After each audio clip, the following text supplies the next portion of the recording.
ने कैसे आप? उम्मीद होगी बहुत अच्छे होंगे और अपने अपने आप सभी की दुआ से मैं भी बहुत अच्छी हूँ। सभी को मेरी राम राम, नमस्ते, सत श्री अकाल, आदाब, राधे राधे। क्या एक परिवार में बहू इसलिए होती है कि उसका दुख दर्द नहीं समझा जाता। अपनी बेटी का दुख तो दुख और बहू का दुख नाटक लगता है। क्या बहू को एक नौकरानी के रूप में लाते हैं? क्या वो भी किसी की बेटी नहीं है? मेरी एक बात समझ में नहीं आती है। अगर बेटी जरा सा काम करे तो उसकी तारीफ करते करते होश नहीं लेती, और बहू सुबह से शाम तक अगर काम भी करती रहे ना तो भी उसका कोई नाम नहीं है। तेरे से काम ही नहीं खत्म हुआ, तो क्या कर रही थी? अरे कम से कम ये तो देखे करो, बहू के बच्चे भी हैं, वो काम भी करती है, बच्चों को भी संभालती है। नहीं, इस बात को नहीं, सिर्फ उन्हें काम से मतलब होता है। तुम कैसे कर रही हो, बच्चे रो रहे हैं या नहीं रो रहे हैं, कोई मतलब नहीं, बस काम, सारा दिन काम करती रहो। अरे कम से कम अपनी बेटियों से तो इसी तरह से करवाया करो। हम तो तब जाने कि तुम अपनी बेटियों से भी ऐसे करवाते हो। तुम्हारी महारानी और बहू नौकरानी, ये कहाँ का इंसाफ है?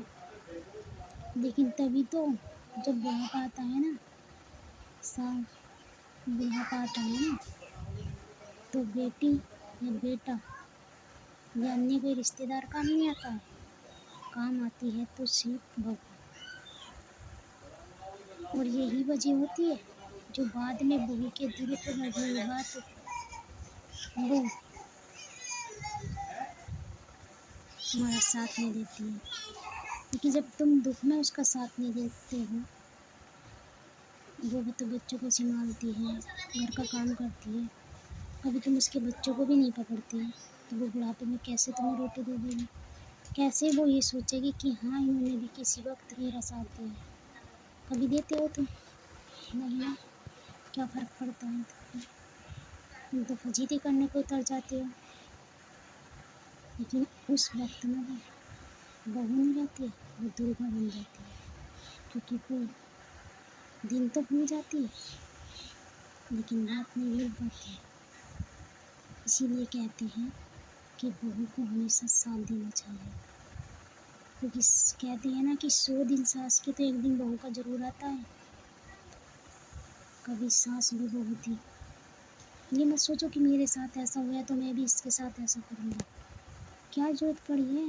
अरे वो जो तुम्हारे साथ किया था वो तो चल बसी, लेकिन जो तुम जिसके साथ कर रही हो शायद वो भी तुम्हारे साथ ऐसा नहीं करे।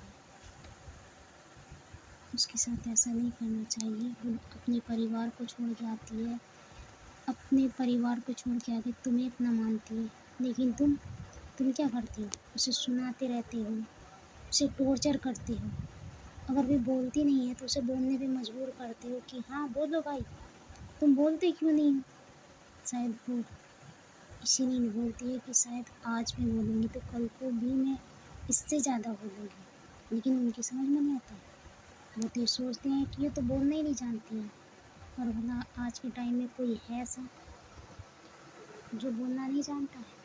सब बोलना जानते हैं, सब पे बोलना आता है।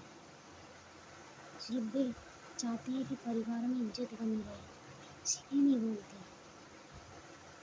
और जब वे बोलने लग जाती है ना तो फिर वो दुर्गा का रूप ले लेती है। वे नहीं समझते किसी को कि क्या गलत हो रहा है, क्या सही हो रहा है, इतने कोई फ़र्क नहीं पड़ता है। करो तुम जैसे भी कर रहे हो, फिर भी बहू में बुराई निकालते रहते हैं कि हाँ भाई, कहीं पर 2 आदमी खड़े हैं, हमारी बहू तो ऐसे करती है, तो वो दूसरा कहता है नहीं भाई मेरी बहू तो बहुत अच्छी है, मेरी बहू तो ऐसे नहीं करती है। लेकिन वो अच्छी जो है आपकी बहू, तो वो आपके कर्मों से, आपके अहमालों से अच्छी है।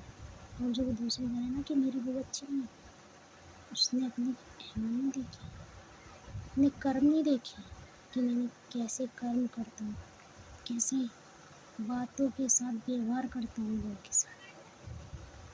वो नहीं दिखता उसे, उसकी अच्छी बहू तो दिख जाती है। समझ में नहीं आता है। बाय बाय, चलो अब